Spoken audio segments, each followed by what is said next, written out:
Qualidade é a palavra de ordem. A Secretaria-Geral da Mesa aqui da Câmara dos Deputados promoveu recentemente o ciclo de debates sobre qualidade legislativa. O objetivo foi harmonizar os conhecimentos sobre a qualidade legislativa, também conhecida como legística, e dar mais consistência ao processo de integração entre órgãos legislativos. Para conversar sobre esse tema, está na ponta da linha conosco o secretário-geral da Mesa da Câmara, Sérgio Sampaio.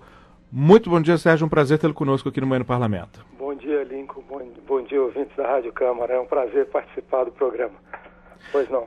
Pois é, quais são os grandes desafios em termos de qualidade legislativa? Eu gostei bastante dessa palavra, legística, aqui na Câmara dos Deputados e no conjunto das casas legislativas do país, Sérgio.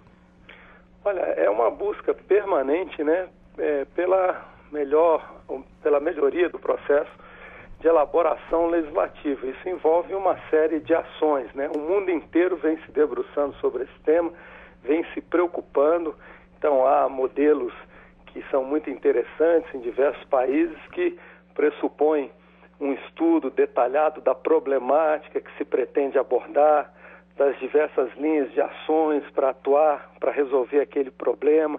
E se for a via legislativa mesmo, como é que se deve proceder um estudo prévio, tentando se antecipar aos possíveis impactos daquela lei, saber o custo daquela lei, quais as dificuldades de implementação daquela lei, para finalmente entregar uma legislação à população que sirva realmente a um propósito.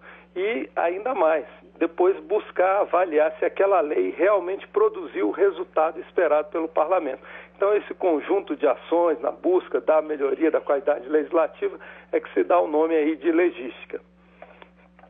Sérgio, para esse objetivo, a Câmara dos Deputados tem como referência algum modelo ou sistema de qualidade legislativa de algum outro país?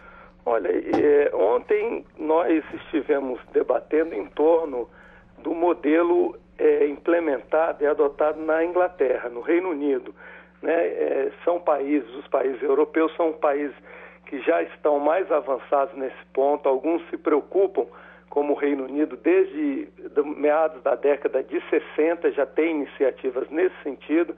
Então, nós não precisamos estar sempre reinventando a roda. É claro que o modelo de outros países não necessariamente servirá aqui no Brasil, mas a gente pode buscar entender como é que se processa lá fora esse estudo, essa busca pela melhor qualidade das leis, e aquilo que for aplicável aqui no Brasil, nós podemos, sem dúvida nenhuma, tentar implementar. Como disse, a referência ontem foi um modelo inglês. Nós tivemos uma servidora do nosso parlamento que esteve na Inglaterra fazendo pesquisas, esteve lá por 3 meses e nos trouxe um modelo do Reino Unido para que nós debatêssemos aqui ontem.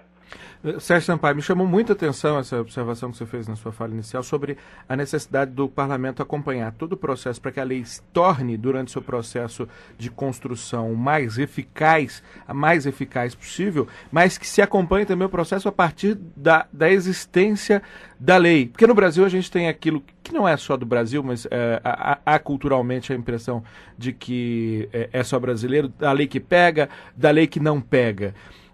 É muito interessante também observar, porque há aspectos culturais, obviamente, no fato de uma lei pegar ou não pegar, mas há mais do que aspectos culturais. Esse modelo é, em certa medida, uma inovação dos legislativos, uma inovação que está sendo implementada em algumas partes do mundo, e o Brasil quer acompanhar nesse caminho. Que iniciativas já têm sido feitas nesse sentido de acompanhar a lei depois do seu nascimento, por assim dizer? Primeiro, nos surpreendeu muito um grande interesse despertado pelo tema, sabe? Ontem nós tivemos com o auditório repleto, muitos parlamentares têm também se engajado nesse debate. Aliás, são eles os principais interessados, que querem melhorar a sua atuação, sem dúvida nenhuma, e que o que nós observamos é que, de fato, alguns modelos, eles atuam muito fortemente em cima do acompanhamento da lei após a sua edição. Alguns países chegam a prever uma análise, uma avaliação obrigatória após um determinado período. Após 3 anos, 5 anos, aquela lei deve ser avaliada, saber quais os impactos que ela produziu, se ela precisa ser revista, se ela já pode ser revogada, se ela precisa continuar em vigor no ordenamento jurídico. Então, são muitos aspectos que nos impressionam, né, quando nós vemos assim alguns modelos que já estão em prática há mais tempo. Volto a dizer, não que necessariamente esse modelo deva ser aplicado aqui. Por exemplo, há países em que o controle para a iniciativa das leis é muito mais rígido. O parlamentar, antes de propor uma lei ao parlamento, ele tem que submeter ao seu partido, o seu partido tem que aprovar, depois o parlamento faz uma análise prévia para saber se aquela lei tem um interesse geral por trás, ou se é uma coisa mais restrita a um determinado segmento, ou seja, se essa lei deve ou não ocupar o parlamento de um país. Então, existem modelos mundo afora. Nós aqui temos uma profusão muito grande de propostas. Não estou ainda fazendo um juízo se isso é bom ou ruim, porque nós estamos iniciando esse debate, mas nós temos, por exemplo, hoje, quase 15 mil projetos de leis tramitando após 7 meses, 8 meses do início da nossa legislatura.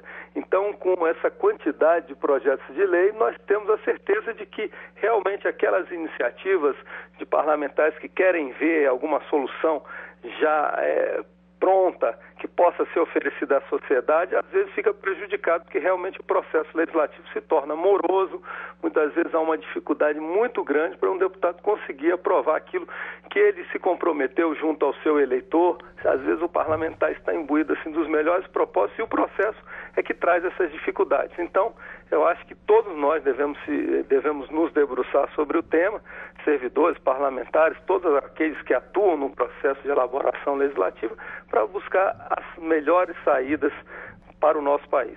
O senhor falou de morosidade, o senhor diria que o grande desafio para a nossa legística, para a legística brasileira, seria exatamente essa questão? Eu lembro que nós estamos comemorando 23 anos da promulgação da Carta-Mãe, do texto constitucional, e até hoje há vários pontos que a Constituição cobra uma lei específica e que ainda não foram regulamentados. Essa lei específica não foi feita, apesar de existirem propostas, creio eu, para praticamente todas essas leis complementares que a Constituição cobra. Seria esse o principal desafio, aquele item que ocupa o topo das nossas preocupações? Olha, primeiro só uma observação. Eu queria dizer que nem sempre a morosidade é prejudicial. Dependendo do tema, dependendo da complexidade do tema, é importante que todos os atores da sociedade possam participar. Os parlamentares têm que auscultar a sociedade, têm que auscultar aqueles segmentos que seriam afetados por aquela lei. Então, às vezes, a morosidade ela opera em favor de uma boa legislação. Quando eu falo em morosidade, é aquela do processo como um todo, é aquela do parlamentar que, como disse, tem uma solução que tem acolhida no parlamento, todos querem ver aquela solução implementada e ainda assim há uma dificuldade em torno disso. Mas, com relação à Constituição, sim, esse é um exemplo. Nós temos ainda inúmeras leis, complementares para dar efetividade à nossa Carta, que já está promulgada há mais de 20 anos, há 23 anos, e nós ainda não conseguimos. É claro que pode haver aí uma série de questões por trás disso, pode haver ainda uma falta de consenso entre os diversos segmentos que estão representados no parlamento. Não necessariamente isso se faz por uma inoperância do parlamento, por uma morosidade. Às vezes existem temas que não estão suficientemente amadurecidos ainda para serem aprovados. Mas a gente tem que sempre ter um olhar cauteloso para saber o que está por trás dessa não regulamentação da Constituição por completo após 23 anos da sua promulgação. Perfeito. Eu agradeço muito mais uma vez ao Sérgio Sampaio, secretário-geral da Mesa da Câmara dos Deputados. Muito obrigado, Sérgio, por nos compartilhar um pouco da sua experiência conosco no Manhã no Parlamento. Muito obrigado. Eu que agradeço a oportunidade e estamos sempre às ordens aqui na Secretaria-Geral da Mesa.